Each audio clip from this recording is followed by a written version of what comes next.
Le morning, les GG, tout sur les dessus de l'actu. Les grandes gueules.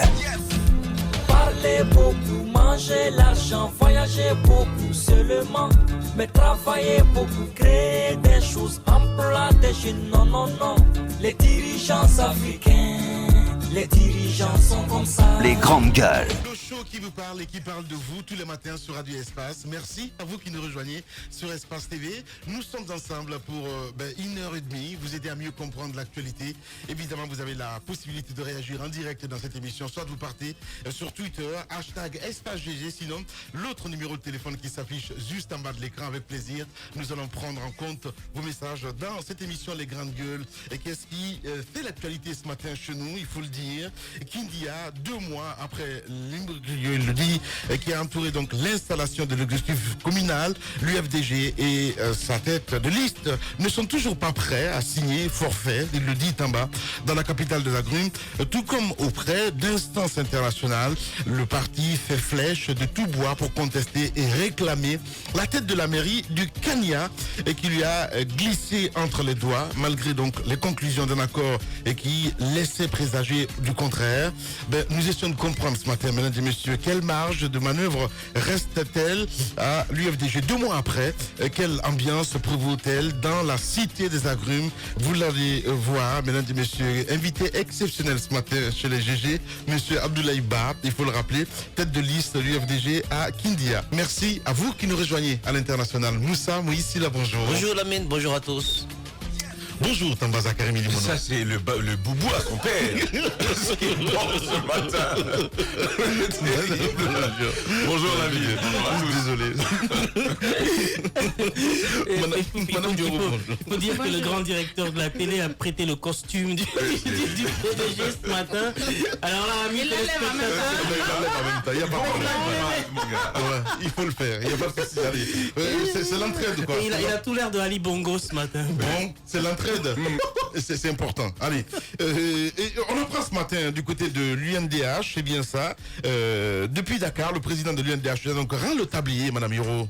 Écoutez, c'est pas encore officiel et notre rédaction a essayé de joindre le principal concerné ce matin qui n'a pas confirmé, qui estime que c'est une procédure administrative. Peut-être qu'il a déjà déposé la lettre de démission et qu'il n'a pas de réponse. J'ai également essayé de joindre certaines personnes qui travaillent avec lui, qui sont aussi très prudents, qui disent se réserver. Donc, c'est vrai que les médias l'annoncent, mais officiellement, on n'a pas de réponse. Parce que le principal concerné n'a pas Non, mais vous savez comment fonctionne l'UNDH. Il n'a pas les moyens, c'est vrai, il n'a pas les moyens de sa politique, il n'a pas les moyens de ses actions. Mais pour moi, est-ce que ça ressemble à une petite bouteille? Non mais on me dit qu'il n'a pas confirmé, ses proches n'ont pas confirmé, on me dit qu'il a démissionné. C'est pas toi qui il y a des informations même, qui qu'il est en route pour Dakar, pour aller je ne sais faire quoi. Et tu sais, on est habitué à ça dans ce pays quand on n'a pas les moyens de ses politiques, quand on n'arrive pas à décrocher l'argent de gauche à droite. Est-ce que c'est une forme de menace pour après qu'on l'amadouille et qu'on lui mette le budget à sa place? Si on a démissionné, qu'on le rende public. Si on n'a pas démissionné, alors qu'on lance pas une information. On va jouer ton rôle dans un instant. Voilà. D'abord, on va placer le décor, c'est très important derrière. Je comprends très bien ce que tu veux dire. Peut-être c'est du chantage. Je vois venir un petit peu ce que tu veux dire. Allez-y, Madame Hiro. Allez-y, Madame Hiro. De toutes les façons, le principal concerné n'a pas affirmé quand... j'ai notamment parlé avec Mohamed Bangoura qui s'occupe de la rédaction, qui s'occupe souvent des questions juridiques. Il l'a appelé, il a eu au téléphone, il a dit que c'est une procédure administrative. Donc certainement, elle a déposé sa lettre. J'ai également appelé le doyen Yacine, vous vous souvenez, qui est vice-président de ce côté. Il m'a dit qu'il préfère ne pas commenter jusqu'à ce qu'il arrive au bureau. Donc, c'est pas quelque chose qui est officiel. On ne sait pas encore réellement ce qui se passe. Vous l'avez dit, mais il faut reconnaître qu'il y a de sérieux problèmes par rapport aux moyens de fonctionnement de toutes les institutions de la République. Le plus important n'est pas de les mettre en place, mais c'est de les doter de moyens qui leur permettent de fonctionner, de travailler, de jouer pleinement leur rôle. On se souvient qu'avec M. Kaba qui était là bien avant, il y avait de sérieux problèmes. À un moment donné, moi, je l'ai trouvé dans un réduit au Palais du Peuple. C'est juste incroyable. Vous mettez en place des institutions, il n'y a pas de moyens qui suivent. Quand vous voyez les INIDH des autres pays, mais c'est incroyable. Vous voyez, c'est tout un immeuble avec tous les équipements qu'il faut, tous les moyens qu'il faut pour permettre, comme on appelle, à cette institution de jouer pleinement son rôle, tel que vous l'avez vu, par exemple, dans le pays de Ali Bongo. Vous avez vu comment, au Gabon, comment la dame qui est à la tête de cette institution est forte. Mais c'est une question de moyens. Je ne sais pas. Est-ce que c'est à cause des moyens? Est-ce que c'est à cause de cette manipulation qu'on a voulu faire de M. Ali Diaby qui l'a rendu le tablier? En tout cas, il y a beaucoup d'interrogations parce qu'à un moment donné, on a cru comprendre qu'on essayait de manipuler ce monsieur, de l'utiliser comme on le voulait. C'est quand même quelqu'un qui n'est pas aussi vieux que ça. Il est jeune. Je pense que il a certainement dû réfléchir qu'il ne pourrait pas atteindre ses objectifs, sans oublier les moyens par lesquels il est parvenu à l'INDH. Parce que vous vous souvenez, il était d'abord à la Cour constitutionnelle. Il n'était plus, comme on appelle, commissaire au niveau de l'INDH. Donc, normalement, il n'était pas éligible au niveau de la Cour constitutionnelle. Mais de tractation en tractation, de manipulation en manipulation, il est parvenu là. On se pose beaucoup de questions, trop de questions. On ne sait pas réellement. Est-ce qu'il refuse aujourd'hui d'être manipulé ou bien c'est parce qu'il n'y a plus de moyens pour il n'y a pas de moyens pour leur permettre de jouer pleinement leur rôle qu'il a rendu qu'il essaie de rendre le tablier. Est-ce que le président acceptera cette lettre qui lui a été adressée? La question reste encore posée. La question reste posée. Mais pour une fois, je suis d'accord un peu avec toi. En plus, elle utilise bien le terme qu'il essaye de rendre le tablier. Moi, si on essaye de démissionner dans ce pays, ça veut dire que c'est vraiment le comble de ridicule. Écoutez, quand on n'arrive pas à mettre sa politique en place, lorsque vous n'avez pas les moyens, lorsqu'on ne met pas à disposition les moyens pour gérer une institution et vous savez que vous avez des ambitions, vous n'arrivez pas à les atteindre, vos institutions normalement, la NDH est une institution normalement de veille, c'est une institution forte qui doit avoir son avis à dire sur l'échiquier politique. Alors si elle n'arrive pas, ça veut dire que vous ne servez à rien, vous démissionnez. Moi jusqu'à date, on me dit... il a démissionné, mais ses proches ne confirment pas. L'autre dit qu'il attend d'arriver au bureau, etc. Pour moi, c'est confus tout ça. Pour moi, à mon avis, j'imagine que si M. Ali Diaby avait vraiment décidé corps et âme avec sa personne de démissionner, je pense qu'il aurait appelé ses proches et l'information aurait été confirmée qu'il a démissionné et le courrier serait de là disponible. Alors on me dit pas que le monsieur a démissionné, tantôt on me dit qu'il est en route pour Dakar, et puis après on me dit qu'il n'a pas confirmé, ses proches disent que non mais je me réserve, on se réserve de quoi? Finalement je pense qu'il y a anguille sous roche, il faut qu'on nous dise réellement ce qui se passe à la MDL, à l'INDH. Voilà. Voilà. Si l'institution qui est censée veiller sur la démocratie elle-même à l'intérieur n'est pas démocratique, il y a un gros souci. Bien, allez-y Moussa. Ça te procure quoi exactement? Qu'est-ce que ça t'inspire cette actualité, Moussa? Madame Hiro a mentionné... Un non-événement? Non. Je pense que c'est un non-événement. Peut-être que c'est aussi l'occasion de parler un peu de cette institution. Voilà. Je ne suis pas très d'accord avec les propos de Madame Hiro quand elle dit que nos institutions manquent de moyens. On peut dire que l'INDH manque de moyens, mais pas nos institutions. Et la plupart d'entre elles ont des budgets pour un rendement au peuple de Guinée qui n'existe pas. C'est ça la vraie problématique. Vous prenez les autres institutions, moi je prends la Cour constitutionnelle, je prends la Cour des comptes, je ne vais pas citer toutes les institutions, regardez un peu dans les lignes budgétaires, vous verrez bien que de l'argent il y en a, et regardez le rendement qui est donné au peuple de Guinée. Vous vous rendez bien compte que ce n'est pas pour ne rien que des gens se bousculent, en constat bien cravaté, se bousculent. Dès qu'il y a lieu de meubler ces institutions, vous voyez que les tractations continuent du sommet jusqu'à la base. C'est bien parce qu'il y a quelque chose à grignoter de ce côté-ci. Maintenant, une démission, je reste convaincu qu'elle ne s'annonce pas. Non. Elle s'apprend. Elle s'apprend. C'est-à-dire que... Je suis d'accord. C'est vrai. Pour une fois, c'est vrai. On apprend que M. Ali Diaby a démissionné. Mais là, moi, c'est mon point de vue. C'est mon point de vue. Je dis que quand j'ai envie de démissionner, je sais pas s'il y a des textes de loi qui m'obligent à passer par un circuit administratif pour qu'on puisse me donner le cutus de démissionner. Non, quand vous voulez y aller, vous sortez, vous partez. Gassama l'a bien prouvé. Et qu'on nous apprenne qu'il est en route. Il est en route, oui, mais après plusieurs tractions, lorsqu'il a voulu se plier à notre tradition, à nos coutumes de démission dans notre pays, et que ça n'a pas marché, c'est l'opinion qu'il a pris. C'est l'opinion qu'il a pris, en même temps peut-être que le chef de l'État. Maintenant, qu'on nous annonce que M. Diaby est du côté du Sénégal pour une sorte d'agrégation pour son grade de professorat.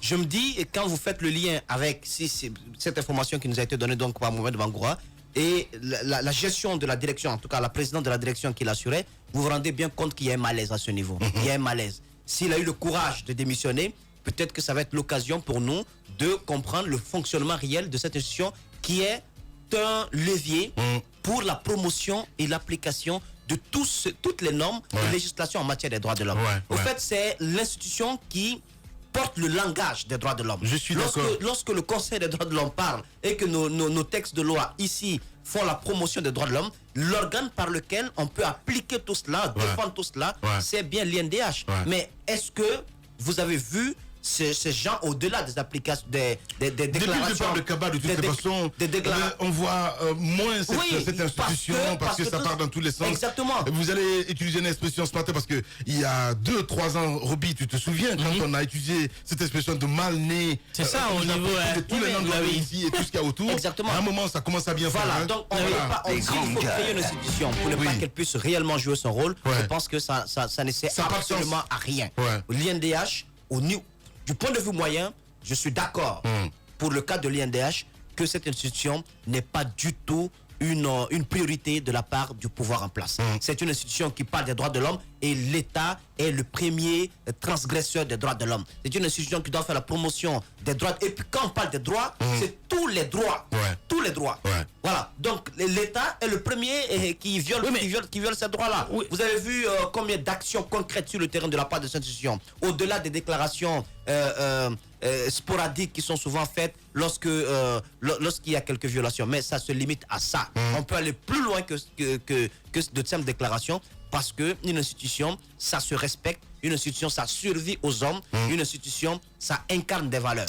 Mais je ne pense pas que ce soit le cas chez nous. Oui, il faut peut-être les gazamaniser, je vais le dire comme ça, parce qu'il faut être gazama un petit peu pour sortir ses griffes et tout ce qu'il y a autour. Mais t'as vu le monsieur qui l'a remplacé?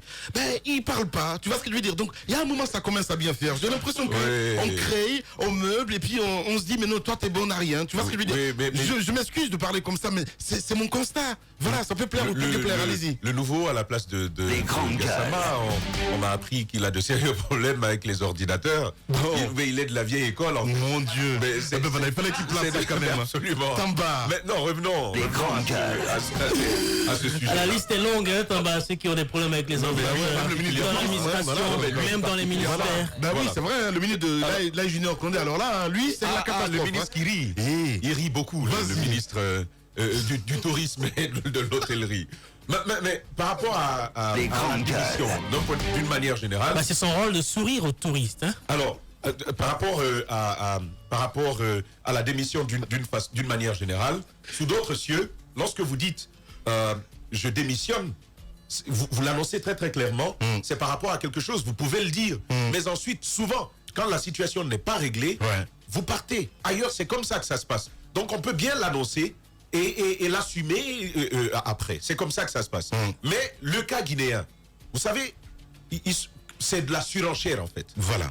Ils sont là et plusieurs personnes, ils savent qu'en disant cela, ça va être porté dans la bonne oreille donc à Sékou-Touré. Donc on vous dit tout simplement, si j'ai pas le budget, moi je vais démissionner. Hein. Et vous dites ça, le président il l'apprend. Oui. Non, dites-lui de se calmer et puis ça se règle. Oui. Donc ça devient une sorte une manière de chantage l'exécutif et donc d'obtenir gain de cause. Mais Lamine, moi j'ai quand même envie, contrairement à ce que Moussa Moïse dit, je veux bien qu'on ouvre ce débat sur l'autonomie, le financement de nos institutions. On vous dit bien une institution indépendante des droits humains en Guinée. Indépendante par rapport à quoi?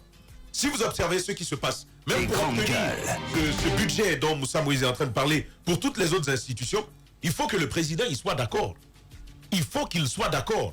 Quand ça végète, ça galère suffisamment, à un certain moment, on envoie un petit texto au président de la République, et donc il prend des nouvelles, est-ce que ça fonctionne bien? Et tout, il va dire, bon, on appelle le ministre de l'économie et des finances, débloquer le budget d'une telle institution.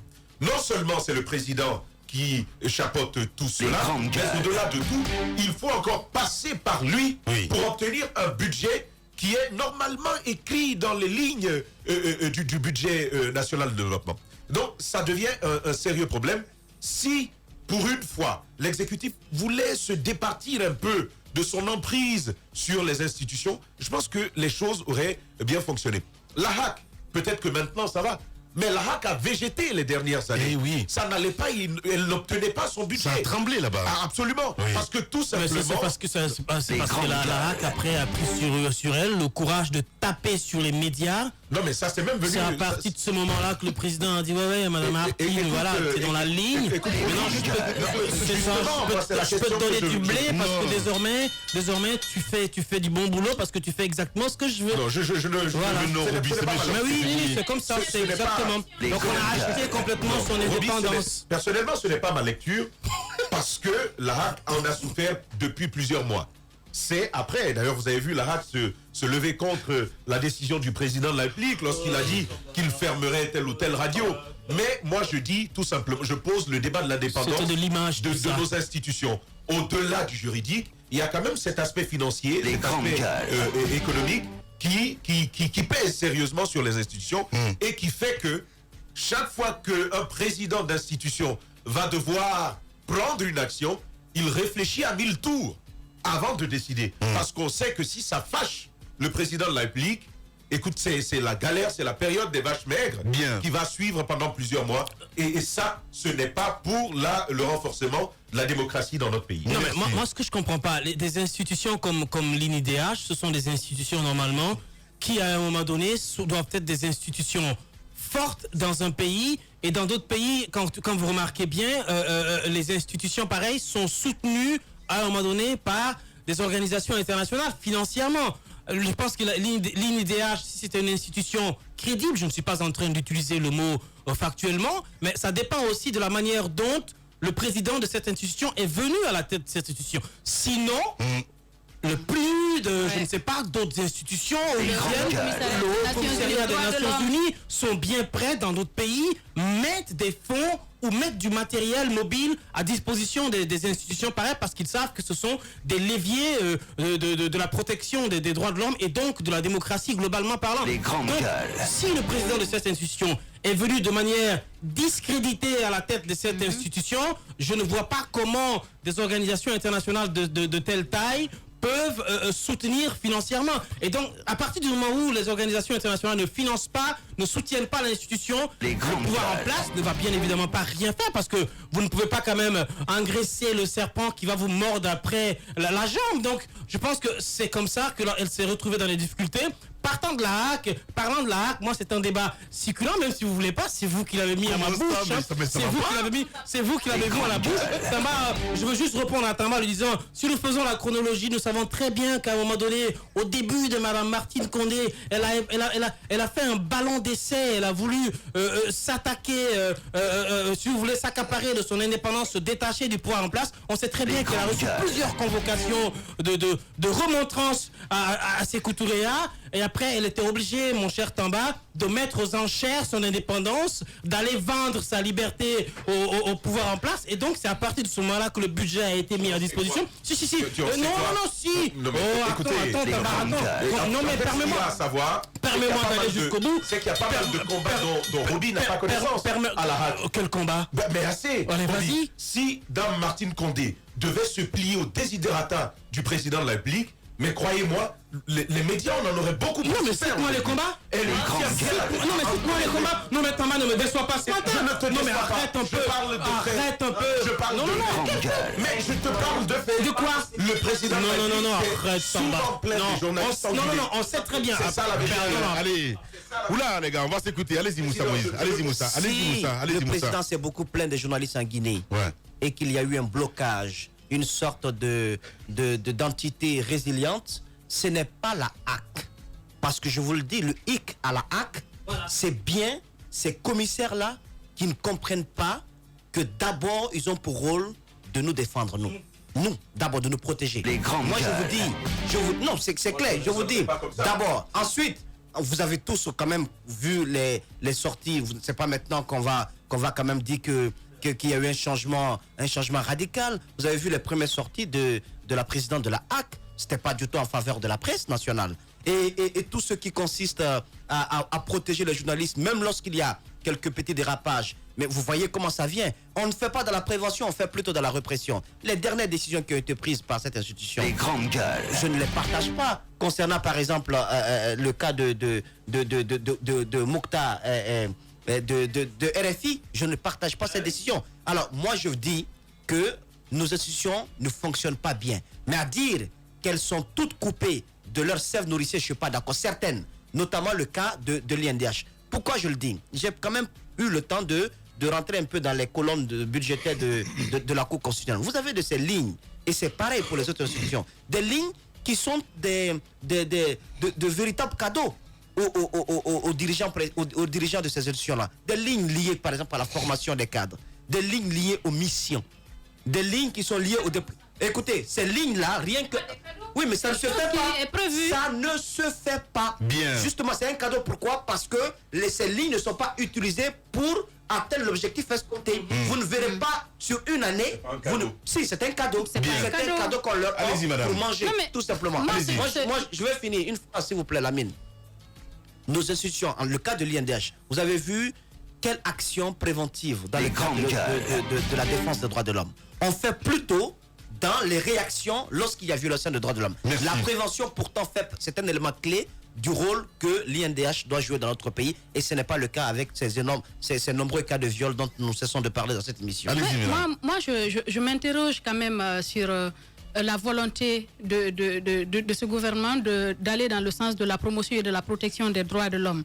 Pourquoi je m'interroge? Parce qu'à un moment donné, si vous vous souvenez, on avait un ministère des droits de l'homme, un département, qui quand même se battait du mieux qu'il pouvait pour ressortir les problèmes que vivent les citoyens à tous les niveaux, notamment dans les cas de violation des droits de l'homme. On a vu le ministre Gassama qui sortait, qui partait mener des enquêtes même sur les conditions de détention des citoyens, les conditions carcérales. À un moment donné, ce département a été supprimé.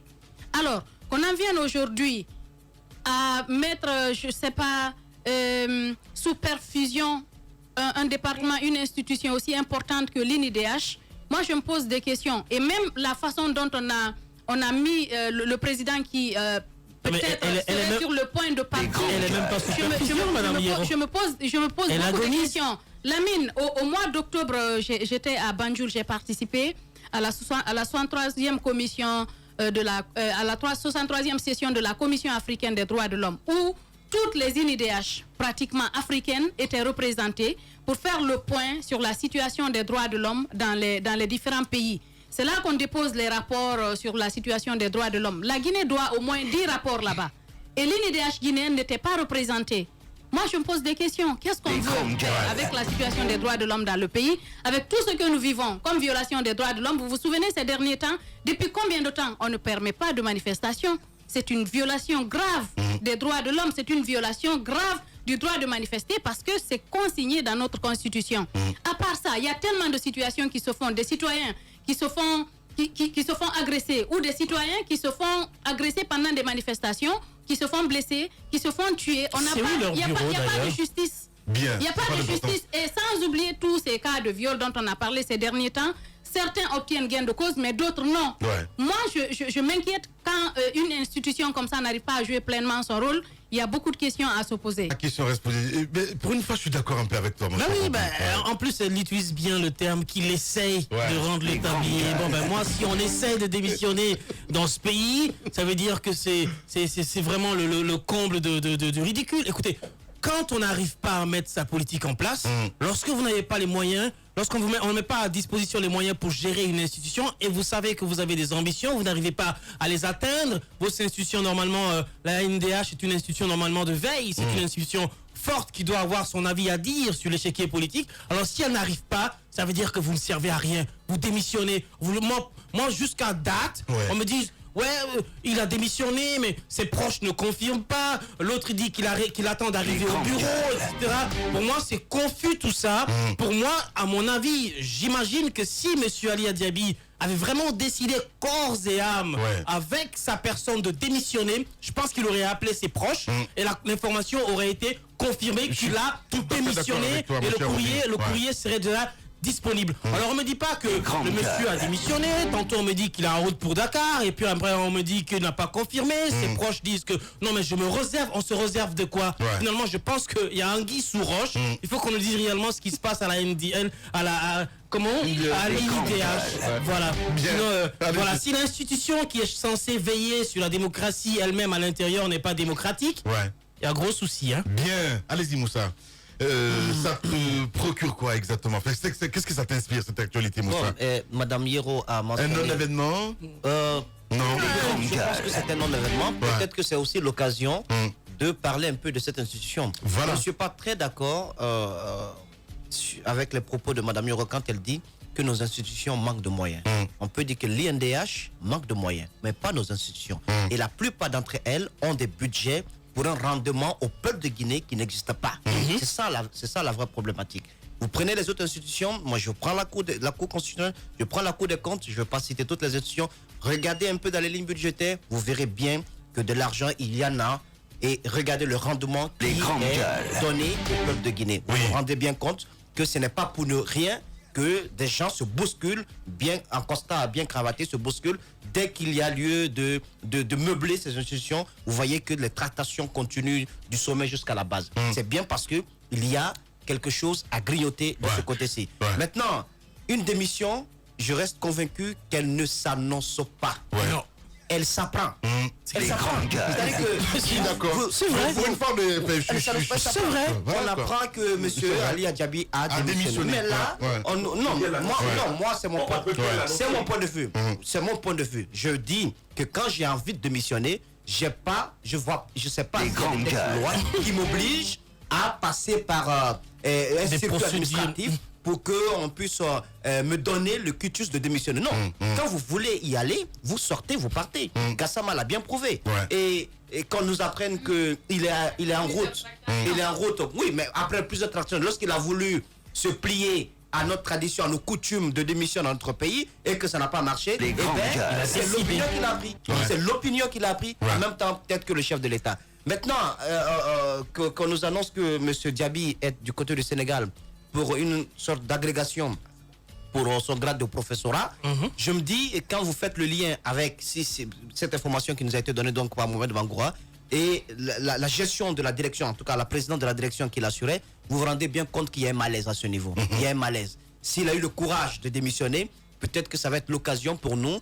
de comprendre le fonctionnement réel de cette institution qui est un levier pour la promotion et l'application de toutes les normes de législation en matière des droits de l'homme. Au fait, c'est l'institution qui porte le langage des droits de l'homme. Je suis d'accord. Lorsque le Conseil des droits de l'homme parle et que nos textes de loi ici font la promotion des droits de l'homme, l'organe par lequel on peut appliquer tout cela, défendre tout cela, c'est bien l'INDH. Mais est-ce que vous avez vu ces gens au-delà des applications, des déclarations. Depuis le départ de Kaba, de toutes les façons, on voit moins cette institution parce que ça part dans tous les sens. Exactement. Vous allez utiliser une expression ce matin parce que il y a 2-3 ans, Roby, tu te souviens quand on a utilisé cette expression de mal né. C'est ça au niveau de tous les noms de ici et tout ce qu'il y a autour. Exactement. À un moment, ça commence à bien faire. Voilà. Donc on il faut créer une institution pour ne pas qu'elle puisse réellement jouer son rôle. Je pense que ça ne sert absolument à rien. L'INDH du point de vue moyen, je suis d'accord pour le cas de l'INDH que cette institution n'est pas du tout une priorité de la part du pouvoir en place. C'est une institution qui parle des droits de l'homme et l'État est le premier transgresseur des droits de l'homme. C'est une institution qui doit faire la promotion des droits. Et puis quand on parle des droits, c'est tous les droits. Tous les droits. Voilà. Donc l'État est le premier qui viole ces droits-là. Vous avez vu combien d'actions concrètes sur le terrain de la part de cette institution. Au-delà des déclarations sporadiques qui sont souvent faites lorsqu'il y a quelques violations. Mais ça se limite à ça. On peut aller plus loin que de simples déclarations parce qu'une institution, ça se respecte. Une institution, ça survit aux hommes. Une institution, ça incarne des valeurs. Mais je ne pense pas que ce soit le cas chez nous. Oui, il faut peut-être les gazamaniser, je vais le dire comme ça, parce qu'il faut être gazama un petit peu pour sortir ses griffes et tout ce qu'il y a autour. Mais t'as vu le monsieur qui l'a remplacé? Il parle pas, tu vois ce que je veux dire? Donc, il y a un moment, ça commence à bien faire. J'ai l'impression qu'on crée, on meuble, et puis on se dit, mais non, toi, t'es bon à rien. Tu vois ce que je veux dire? Je m'excuse de parler comme ça, mais c'est mon constat. Voilà, ça peut plaire ou peut plaire, allez-y. Le nouveau à la place de les grandes gueules. dernièrement, on m'a appris qu'il a de sérieux problèmes avec les ordinateurs. Mais il est de la vieille école. Mon Dieu. Mais il fallait qu'il place ça quand même. Absolument. Tamba. Maintenant, revenons à ce sujet. La liste est longue, hein, Tamba, ceux qui ont des problèmes avec les ordinateurs. le ministre Dans de l'administration, même dans les ministères. Ben oui, c'est vrai, le ministre de Lai Junior Condé. Alors là, lui, c'est la catastrophe. Le ministre qui rit. Il rit beaucoup, le ministre du tourisme et de l'hôtellerie. Mais par rapport à la démission, d'une manière générale... C'est son rôle de sourire aux touristes. Hein. Alors, par rapport à la démission d'une manière générale, sous d'autres cieux, lorsque vous dites je démissionne, vous l'annoncez très très clairement, c'est par rapport à quelque chose, vous pouvez le dire.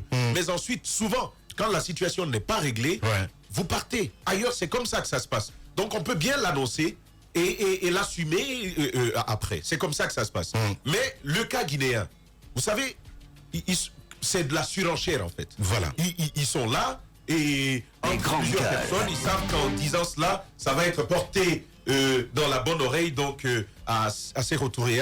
Donc on vous dit tout simplement, si j'ai pas le budget, moi je vais démissionner. Hein. Et vous dites ça, le président il l'apprend. Oui. Non, dites-lui de se calmer et puis ça se règle. Oui.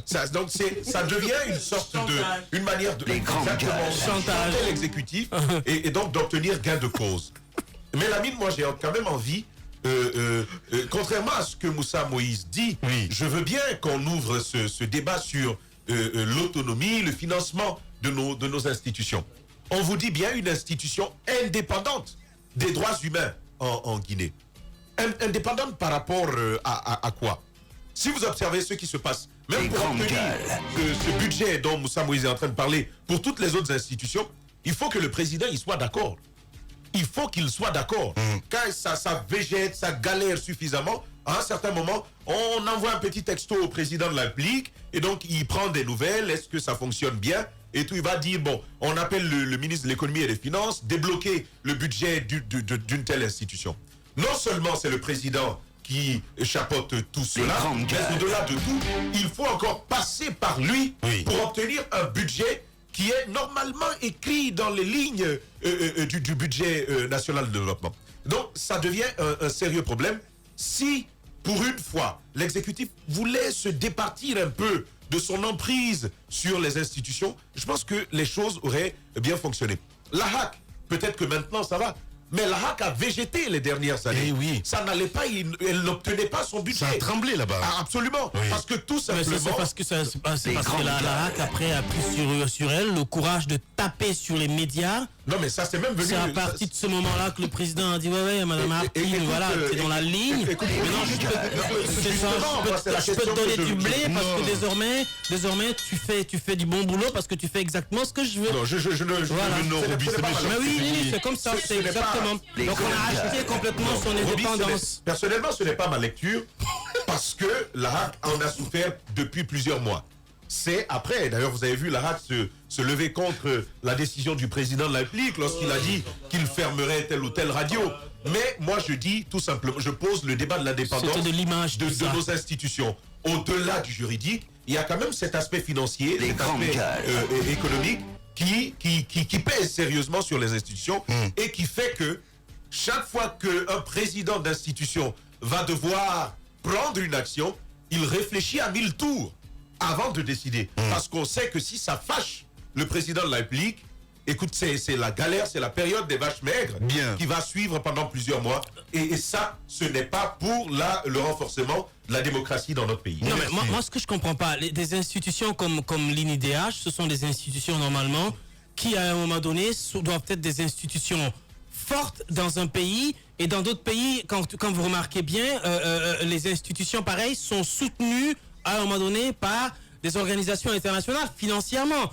Je pense que l'INIDH, si c'était une institution crédible, je ne suis pas en train d'utiliser le mot factuellement, mais ça dépend aussi de la manière dont le président de cette institution est venu à la tête de cette institution. Sinon, le PNUD, je ne sais pas, d'autres institutions, le commissariat des Nations Unies sont bien prêts dans d'autres pays, mettent des fonds ou mettre du matériel mobile à disposition des institutions pareilles parce qu'ils savent que ce sont des leviers de la protection des droits de l'homme et donc de la démocratie globalement parlant. Les grandes gueules. Si le président de cette institution est venu de manière discréditée à la tête de cette institution, je ne vois pas comment des organisations internationales de telle taille peuvent soutenir financièrement. Et donc, à partir du moment où les organisations internationales ne financent pas, ne soutiennent pas l'institution, le pouvoir en place ne va bien évidemment pas rien faire parce que vous ne pouvez pas quand même engraisser le serpent qui va vous mordre après la jambe. Donc, je pense que c'est comme ça qu'elle s'est retrouvée dans les difficultés.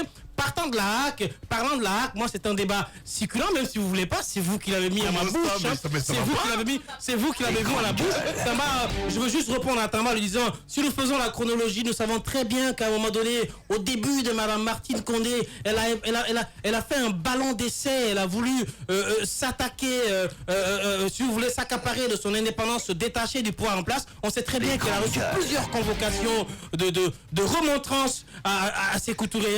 Et après, elle était obligée, mon cher Tamba, de mettre aux enchères son indépendance, d'aller vendre sa liberté au pouvoir en place. Et donc, c'est à partir de ce moment-là que le budget a été mis à disposition. Si. Écoutez, Tamba, non, mais permets-moi. Permets-moi d'aller jusqu'au bout. C'est qu'il y a pas mal de combats dont Ruby n'a pas connaissance à la HAC. Quel combat? Mais assez. Allez, vas-y. Si Dame Martine Condé devait se plier au desiderata du président de la République, mais croyez-moi, les médias, on en aurait beaucoup plus. Non, mais cite-moi les combats. Non, mais cite-moi les combats. Non, mais Tamba, ne me déçois pas ce matin. Je ne te Non, mais déçois pas. arrête un peu. Je parle de faits. Arrête un peu. Je parle de faits. Mais je te parle de faits. De quoi? Le président de la République Non, est arrête, Tamba. souvent plein de journalistes engueulés. Non, on sait très bien. C'est ça la vérité. Allez.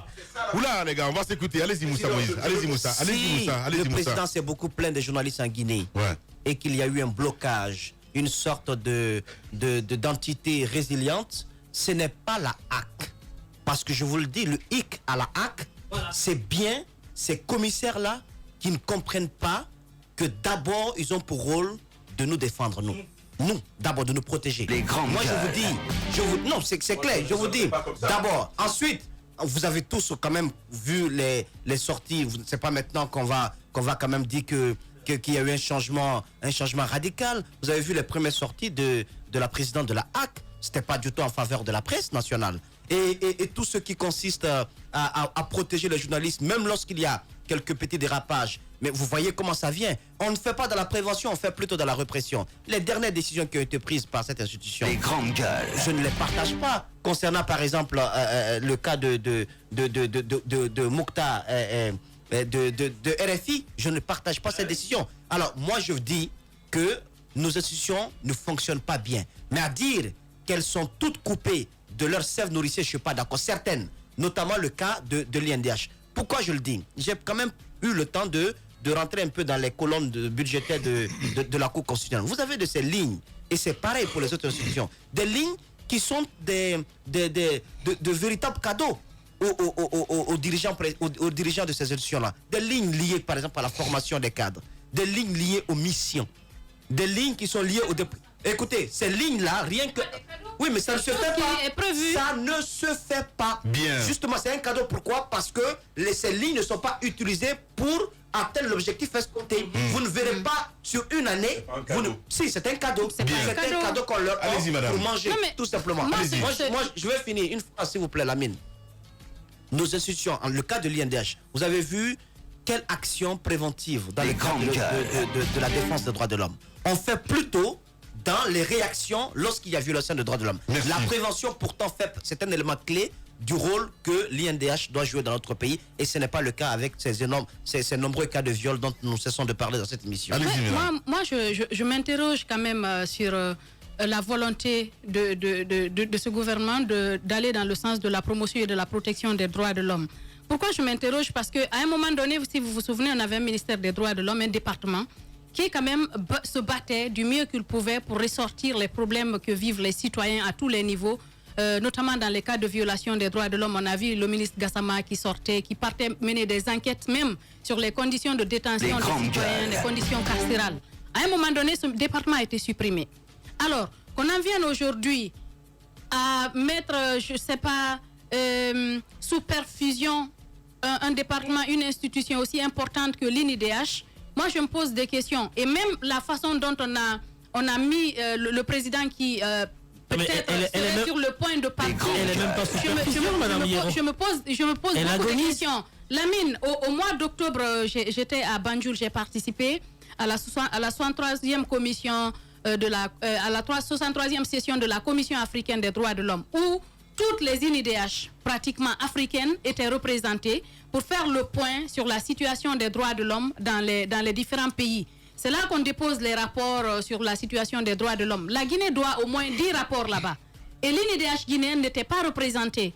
Moi, je me pose des questions. Qu'est-ce qu'on veut faire avec la situation des droits de l'homme dans le pays, avec tout ce que nous vivons comme violation des droits de l'homme? Vous vous souvenez ces derniers temps, depuis combien de temps on ne permet pas de manifestation? C'est une violation grave des droits de l'homme. C'est une violation grave du droit de manifester parce que c'est consigné dans notre constitution.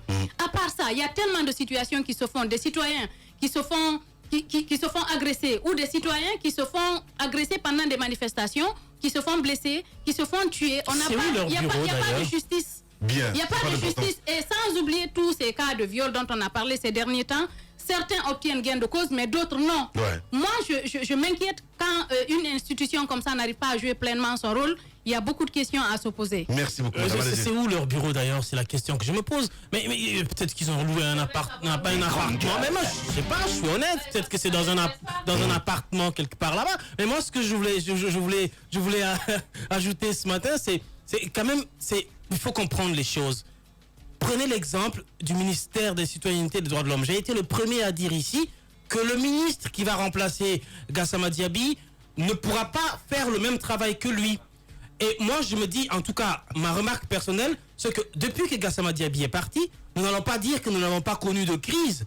Les crises ont été perpétuelles, les crises sont restées là. On a la crise de l'éducation, on a les crises politiques qui sont encore là. À son époque, il serait déjà sorti et il aurait 10 mots. Aujourd'hui, vous comprenez, voyez-vous bien combien de fois le nouveau ministre est silencieux, combien de fois il est amorphe, il est dans son coin, il n'existe pas, il a complètement disparu.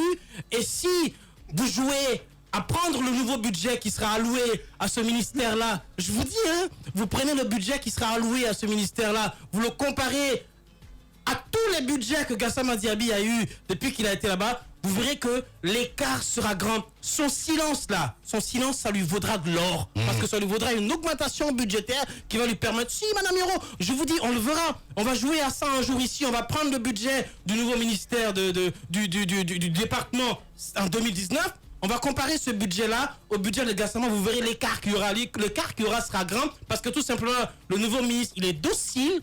Ça va, il est tranquille. Il joue le jeu du pouvoir. C'est un enfant gentil, il est avec nous, comme aime dire le président de la République. Si tu n'es pas avec moi, je ne suis pas avec toi. Il est avec nous. C'est ce qui a coûté l'éjection de cette dame au niveau de la direction de la douane, parce que le président de la République a dit elle n'est pas avec nous. Véritable success story de la radio Espace Guinée, les grandes gueules, détentrices des meilleurs scores radio en Guinée, de la meilleure émission talk show, a donné le créneau horaire du départ au bureau et du retour à la maison, récoltant depuis des années consécutives le titre d'émission la plus écoutée en Guinée, toutes catégories confondues. Un grand total de plus de 5 millions d'auditeurs ont été fidèles au talk show Les GG, diffusé jour après jour sur toutes les stations du réseau Adafo Média de 9h à 10h30, un exploit qui restera longtemps dans les annales de la bande FM en Guinée.